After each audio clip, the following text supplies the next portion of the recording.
Hello and welcome back to all my fellow witches and wizards out there. Yeah, I decided against Potterheads. I just can't do it. Now, being that we're coming off of Chamber of Secrets, which I wasn't a huge fan of, we're gonna hope third time's the charm. Get it? Cause charms, charm spell, no? Alright, fine. Well, let's get into, hold on a second. Oculus Reparo. That's better. Now, let's get into Harry Potter and the Prisoner of Azkaban.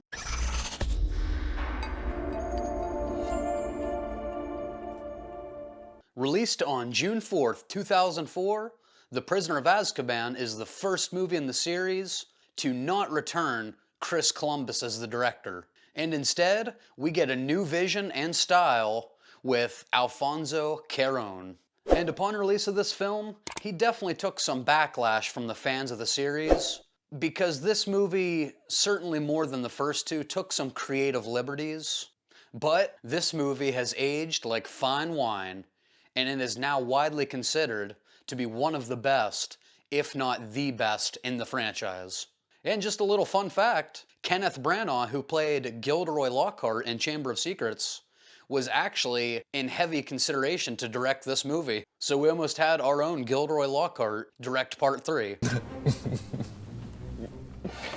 The Prisoner of Azkaban follows Harry in his third year at Hogwarts and his journey to discover the truth about his past and the connection between his parents and the now escaped prisoner from Azkaban, Sirius Black, played by the incredible Gary Oldman.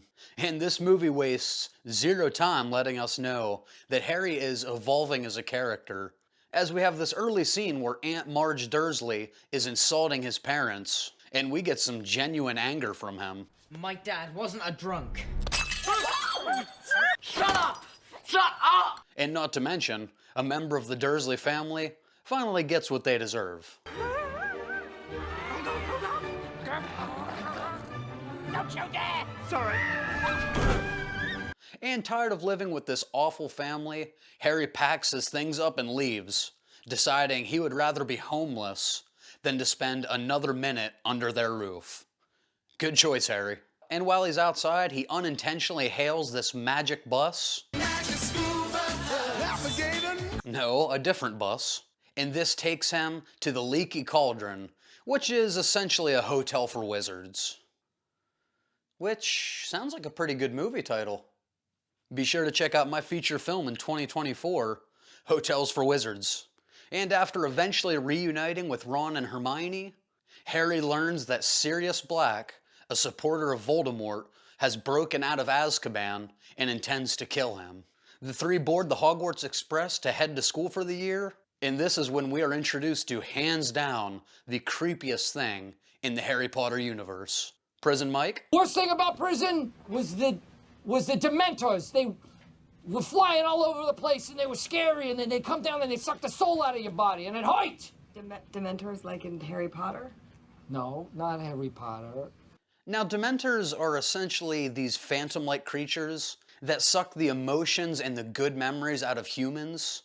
They're in the wizarding universe to guard Azkaban, and they're obviously aboard this train because they are now looking for Sirius.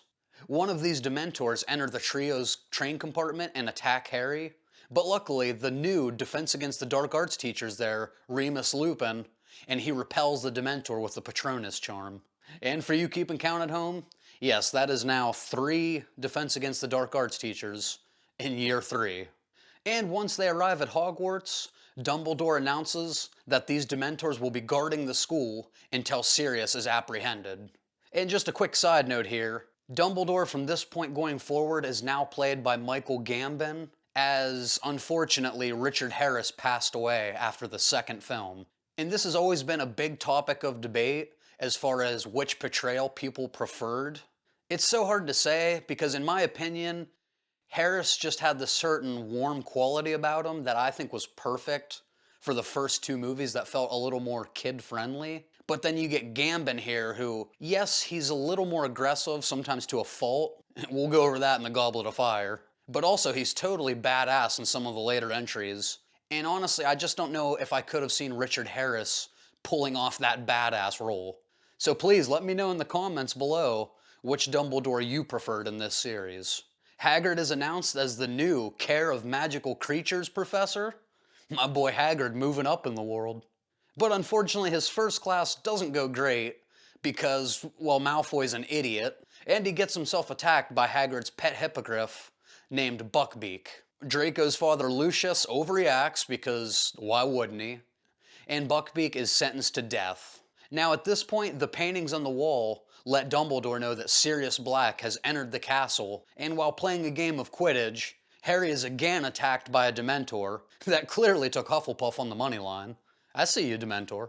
And after recovering from the attack, Harry does some snooping with that good old cloak of invisibility, and he discovers that Sirius was his father's best friend, who apparently betrayed the Potters and gave them to Voldemort, and to this day, he still remains Harry's godfather. And naturally, Harry's pretty shaken up by this news, so after Ron and Hermione find him hiding under the cloak, we get this really great piece of acting by Daniel Radcliffe that to me shows how far he's truly come as an actor in these movies. I hope he finds me. Because when he does, I'm gonna be ready. When he does, I'm gonna kill him. And Lupin also teaches Harry how to cast a Patronus charm to defend himself since these Dementors keep attacking him. We then get, hands down, one of the most satisfying moments in the series, as Hermione does, let's be honest, what we all kind of wanted to do. And after Buckbeak is executed, Ron's pet rat Scabbers bites him and runs away. Ron eventually catches up to him, but at this point a wolf drags Ron and Scabbers into this hole. Harry and Hermione follow behind them, and we find out that Sirius was actually the wolf, as he's an animagus, meaning that he can transform into certain animals at will. Lupin then arrives, but to the trio's surprise, he embraces Sirius as an old friend. The three, of course, feel like they're being betrayed until Lupin tells them that Sirius is innocent and he was set up by Peter Pettigrew. Peter Pettigrew! Who's been hiding as, you guessed it, Ron's pet rat Scabbers. Snape then arrives and attempts to detain Sirius, but since Harry believes Lupin's story, he knocks Snape unconscious with an Expelliarmus spell. I'm sure Harry's been looking for a reason to do that. That had to feel good. And as everybody leaves the shack, there's a full moon in the sky, and it's at this point we discover Lupin is a werewolf. We then get a tiny moment of redemption that I really liked, where Snape is coming out to scold Harry, but upon seeing the werewolf, I love how he turns around and puts the kids behind his back. The dude's not completely void of feelings, but at the same time, Sirius turns himself back into a wolf to protect the kids and Snape. And the werewolf beats up on Sirius pretty good, but he leaves when he hears a howling in the distance. Harry goes to check on Sirius and discovers that they are surrounded by Dementors. And when it seems like all hope is lost, Harry sees this figure in the distance that he believes to be his father casting a Patronus charm and saving them. And when Harry wakes up, he learns that Sirius has been sentenced to the Dementor's Kiss, which is when Dementors suck the soul out of your body, and people say it's a fate worse than death. After a heart-to-heart with Dumbledore, Hermione reveals that she has a time turner, which allows for short-term time travel, and since Ron's still in no condition to help anybody, Harry and Hermione use the time turner to change certain outcomes. They're able to save Buckbeak from being executed. It's revealed that Hermione is the one that howled to get the werewolf's attention, and since Buckbeak is still alive in this timeline, he is able to protect Harry and Hermione and fight off the werewolf. They then find Harry and Sirius surrounded by the Dementors again, and when his father doesn't show up, Harry realizes that it was himself that was casting the Patronus and does so again. Sirius escapes with Buckbeak, and unfortunately Lupin resigns, because it turns out the school doesn't like werewolves teaching kids. Meme! And he returns the Marauder's map to Harry.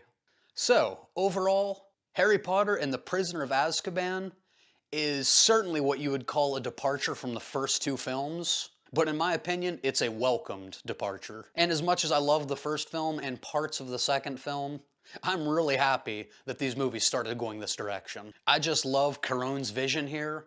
I love how he went away from the bright, cheery tones from the first two movies. This world just has this new sense of dread and danger, while at the same time still feeling magical. Not to mention, you get some great shots in this movie. The camera going through the clock tower and then revealing Harry and Hermione below, still to me is one of the most iconic shots in this franchise. And this entry is just a visual and technical masterpiece. Now, this was also the last film in the series scored by John Williams, and going forward, while they still do a serviceable job, his absence is definitely felt after this movie. So thank you for your service, Mr. Williams. You are a legend. All three of our main actors really stepped their game up here. To me, this is where they went from child actors to actually showing some good acting ability. I think all three of them got significantly better in this movie, and they definitely keep it up going forward. Most notably, Daniel Radcliffe to me. In this movie, he really shines. He just shows a full range of emotions in this movie for the first time in the series, and I loved it. I could definitely feel his anger and his pain, especially in the scene where he learns that Sirius betrayed his parents. So I have to give a shout out. Daniel Radcliffe, you killed it in this movie. And along those same lines, this is by far my favorite new cast of characters. Each one of these movies seemed to give us a few new characters. To me, this is hands down the best group of new additions that we get. We obviously have Gary Oldman as Sirius Black, and his scenes with Harry are just so heartbreaking and heartwarming at the same time. I love the scene where he's talking about Harry coming to live with him. They just really played off each other really well. And what else can you say about Gary Oldman that hasn't been said 1,000 times before? The dude is good. We also get David Thewlis here, who plays Remus Lupin, one of my favorite characters in the series, who also has some great moments with Harry here, where you can tell he genuinely cares for the kid. That was one of my favorite aspects of this movie, is these conversations that Harry has with Lupin and Sirius. I just really love these characters. And of course, we're introduced to the always brilliant Emma Thompson as Professor Trelawney. She is absolutely insane in this series, which naturally means I love her character. And to me, this was just the perfect Harry Potter movie. Between the visual style, the score, the acting, great pacing, the introduction to all of these new great characters, and a fantastic story with a new take on time travel, and a few twists thrown in, this is just the S-tier, gold standard of Harry Potter movies. But that's going to do it for my review of Harry Potter and the Prisoner of Azkaban. I think obviously most of you can tell how highly I regard this movie and where it goes in my ranking, but let me know what you thought of this entry. Is it also one of your favorites, or is there a lot about this movie that really didn't work for you? Definitely interested in hearing from people that love this movie, but maybe even more so people that didn't like it. So let me know right down here in the comments what you thought of Harry Potter and the Prisoner of Azkaban. And as always, if you enjoyed this video, please consider giving it a thumbs up and subscribing right over here so you don't miss any future content. And to see other Harry Potter reviews or just some different stuff on my channel, you can check those out right over here. And as always, we'll see you in the next one.